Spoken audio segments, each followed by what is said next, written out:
Hello there, lovely people. It's Alex from Nintendo Life here, and today we're reviewing for you Castlevania Dominus Collection on the Nintendo Switch. This review was originally written by the superb Ollie Reynolds and has been adapted for video by me. But anyway, that's more than enough waffling. Let's dive right into things.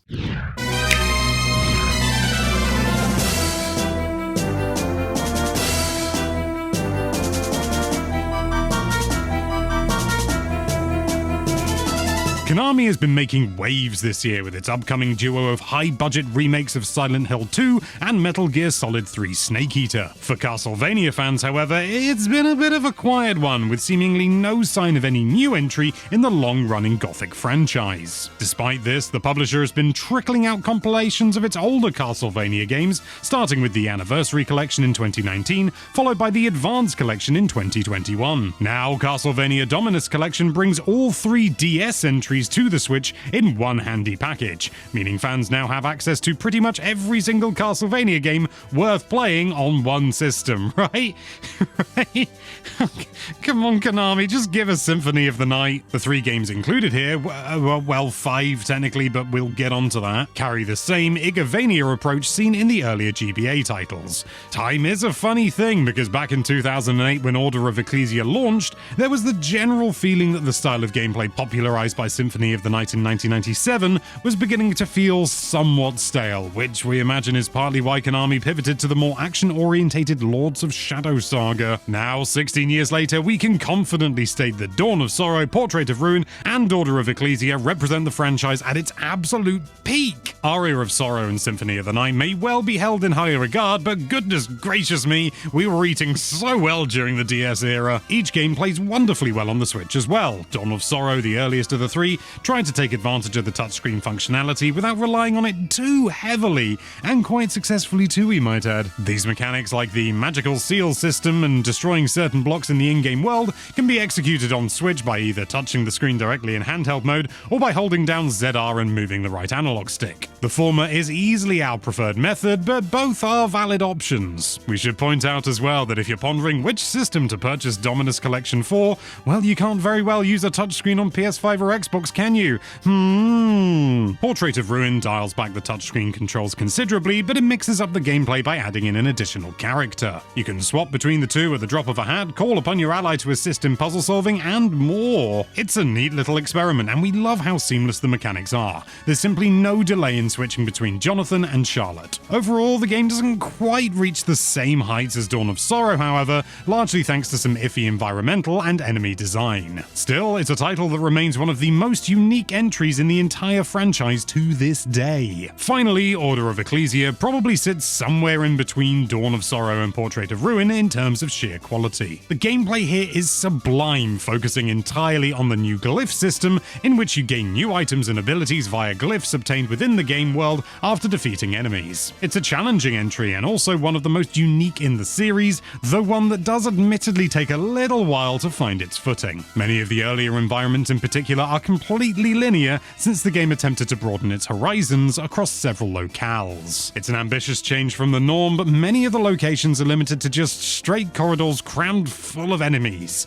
Not great, but the experience definitely improves as you progress. Unlike the Advanced Collection, the three games included here don't support the ability to alter the visuals via filters or smoothing. Honestly, they look spectacular as they are, so we weren't too fussed about this omission. In fact, we go so far as to say that they look significantly better than the originals, particularly when it comes down to environmental detail. What you can do, however, is rearrange the display to your liking. By default, the main display is on the left, the map is on the top right, and further information such as enemies and stats are on the bottom right. You can fiddle with this to make certain screens bigger or smaller, and you can even replicate the classic DS layout. This admittedly doesn't look great in handheld mode, as everything gets pretty dinky, admittedly quite close to the DS original, but it's a perfectly fine option if you've got a nice big TV in your living room. Much like the Advanced Collection, you've also got save states and a handy rewind function accessed via a dedicated menu independent of the games themselves. Lovely stuff. Of course, it wouldn't be a compilation without a few bonus little extras, and Dominus Collection compiles a bevy of illustrations, manuals, key art, and music music samples to enjoy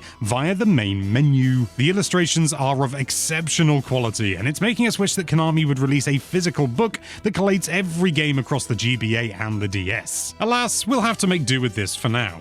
In addition, you can head to the settings menu and choose which regional version of the 3 games you'd like to play.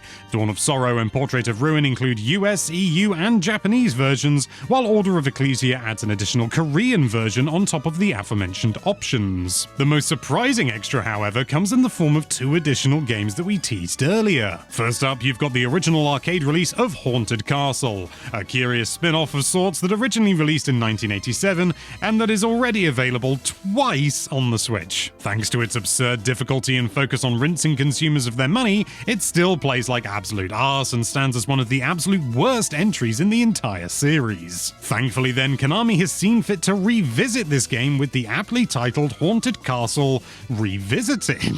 And if the release schedule is anything to go by, it's about as close as we're going to get to a fully fledged new entry in the series for some time. Honestly, developer M2 has achieved the impossible with this. It's taken a reviled entry in the franchise and actually made it good.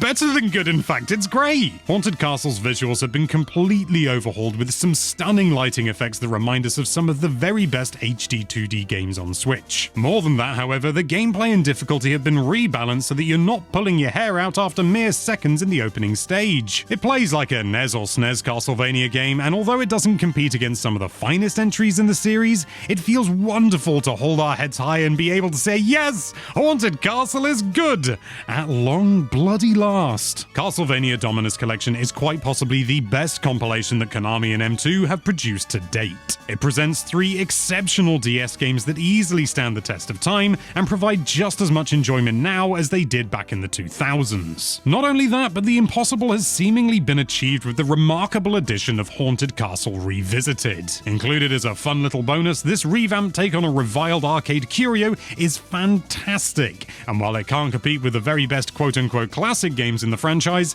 it's the closest we've got to a brand new Castlevania in years. An exquisite package. Castlevania Dominus Collection, you're getting a 9 out of 10 from us.